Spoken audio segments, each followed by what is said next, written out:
What's up, fantasy community? Nameco and Dustin here with FantasySmackTalk.com. That's right, if you're watching on YouTube, we do have a website. Kind of silly, go to it. All right, but before we get into all the waiver wire ads, and guys, you should be looking at, let's do some buy low, sell high. This is the time of year where people start, either panicking about their team or really seeing what they need. So, Dustin, let's hit them with a few. All right, we start with some third baseman. It's a great time if you're looking for a third baseman. There's a lot of buy low guys out there that we like. First one, David Wright, off to a terrible start, but he's going to turn it around. Same with Euclid. Hasn't really gotten things going yet, but we fully expect him to be there. Moving on, Pedro Alvarez, one of our favorite kind of mid to late round sleepers, has not even come close to getting things going this year. He's been pretty awful, but we think he's a great buy low guy because we do fully expect him to get that power stroke going and get things going here pretty soon. And the last third baseman is Evan Longoria. He's on the DL right now, should be back in a couple weeks. You're still going to have to pay a pretty good price for him, but we just think it will be a little bit less than what you'd have to pay for him if he was healthy. So it's a good time to try to get him now to help your team long term. All right, I got two first basemen for you. The first one's Morneau. He's had the flu, and he's missed 4 games, and this is getting ridiculous.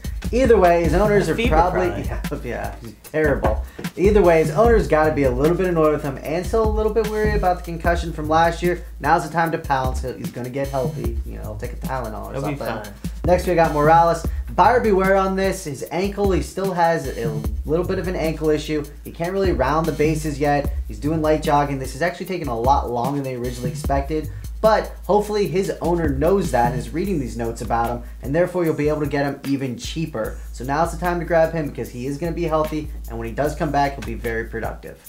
Moving on, we got a couple of Florida Marlins for you. First one, Hanley Ramirez. Our little bet between Tulo and Ramirez isn't looking so good for this guy. He'll be all right. Tulowitzki's well on his way to the NL MVP, but Hanley Ramirez will be all right, just not as good as Tulowitzki. So if you need a shortstop, go ahead and try to grab him. Next, Mike Stanton, one of our favorite mid-round sleepers coming into the year. He's been a little banged up. We still don't really think he's at 100% yet, but when he does, he's going to start hitting those home runs. He should be just fine.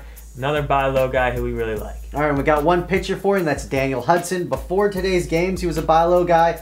He got shelled today. You can buy him even cheaper now. If he gets dropped, definitely grab him off the wire. But if he's not, send some low ball offers for him. His owners are probably fed up with him at this point. He was a sleeper we really liked coming into the year. It's a long season. We think he's going to turn it around. If you need some help with pitching, he's a great guy to target. Get him. You won't regret it. All right, now we got some few sell high guys for you. First one, Aaron Harang. He's been pretty mediocre over his whole career. He's off to a pretty hot start. If you own him, try to sell him now. We don't think he's going to keep this up. Next, Matt Kemp. Interesting guy because we do think he could easily be a top 3 outfielder this year. Now, that being said, why are we telling you to trade him? Because if you can get top outfield value for him right now, go ahead and trade him because we did see what he did last year where he kind of trailed off and didn't have that great of a year. So go ahead and get full value for him now just in case he does slump off. Yeah, a guy like Braun for him straight up, that's a great trade for you. All right, I got 2 for you. Lance Berkman. When he's healthy, he can produce. The problem is he's injury prone. Similar to a guy that we warned you about, Josh Hamilton. Before the season started, we got a lot of flack for it. Look where Hamilton is now. Berkman's going to be on the DL at some point as well. And the last sell high guy is Willie Bloomquist. My God, this guy is still playing out of his mind. He's not going to keep this up. If you can get anything for him, I'm talking any kind of proven player, a good closer, a good starting pitcher for you, anything, grab him now. We really doubt he's going to keep this up. He's probably going to be dropped at some point this year, so get him off your team now while you still can. All right, let's head into that waiver wire. Let's start with the guys we think are must-adds in pretty much all leagues, all formats. First one is my new man crush in Michael Pineda. This guy is a monster. He looks like a D lineman out there pitching. Similar build to Sabathia, just a huge guy. Looks very confident out there. That was the thing I liked most about him. He just gets the ball and he hurls it out there. Big fan, only owned about 65% of leagues. He should be universally owned at this point. He could be the real deal. A guy not as big as him, but throws it even harder. Chapman out there for the Reds, only owned in 70% of leagues. We fully expect him to take over the closer duties at some point this year. In the meantime, you're going to get a ton of Ks out of him. I mean, they clocked him at supposedly 106 miles an hour. That's just ridiculous. We all know the hometown guns are a little rigged, but it was still 100 plus. But still, yeah, 3 guns, 102, Even 105, 106. Who cares? The guy's throwing heat. Yeah. Moving on, we got Torres for the Angels. You'll hear us say this a lot. We love having one of those utility guys on your bench, especially in daily setup leagues to plug in when your guy has an off day. In some leagues, play second, third, and shortstop eligibility. Only on about 55% of leagues.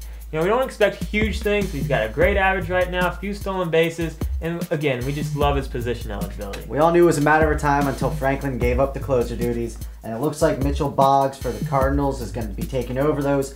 Only owned in 30% of leagues right now. He's already got 1 save under his belt. He looked good in the first outing. Jason Mott, you know, some people thought he might be taking over, but in the doubleheader against the Nats, he pitched in the 6th inning, and then he pitched in the 8th inning. So it looks like it's Boggs' job. Keep an eye on Mott, but if you grabbed him, feel free to cut him loose.